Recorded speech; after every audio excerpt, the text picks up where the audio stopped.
पद्मनेत्र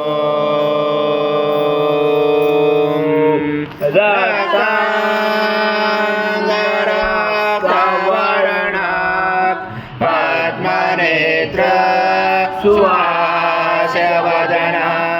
कंठाटोपि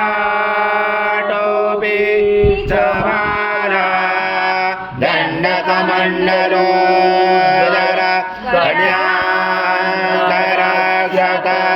त्रैगुण्यरहिता त्रैलोक्यपालक विश्वनायक भक्तवत्सल कलियुगे श्री स्वामी समर्थ अवतार धारक भाई बाम ब्रह्मानंदम परम सुखदम केवल ज्ञानमूर्ति द्वंद्वातीतं गगन सदृशं तत्त्वमशादिलक्षम् एकं नित्यं विमलमचलं सर्वदेशाश्रीभूतं भावातीतं त्रिगुणरहितं सद्गुरुं तं नमामि।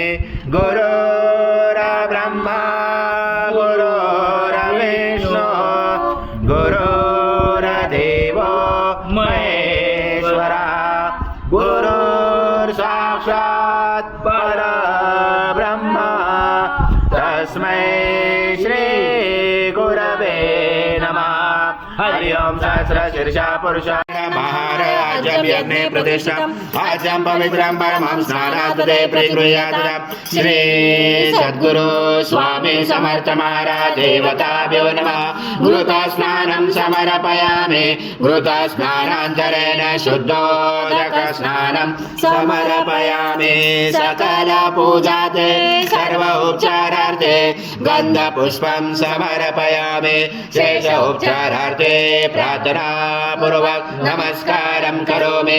ओम मधुवाचारुतायते मधुक्षर त्वं मूलाधार सिद्धोऽसनित्यं त्वं शक्तित्रात्मका त्वं योगिनो दायन्त नित्यं त्वं ब्रह्मा त्वं विष्णु त्वं रुद्र त्वं इन्द्र त्वं अग्नि त्वं वायु त्वं सूर्य त्वं चन्द्रमा त्वं ब्रह्म पूर्वोत्तरं गणादि पूर्वमुज्ज्वल वनादि तदनन्तरम् अनुस्वार परतरार्दिर्षितं तरिरुचितम् एकत्वमनुस्वरूपं गकार पूर्वरूपं मकारो मध्यमरूपं अनुस्वार शान्तरूपं बिन्दुरुदरूपं नादसञ्जानं सैचा सञ्जी सैचा गणेश विद्या गणकरुचेन गायत्री छन्द गणपति दैवता।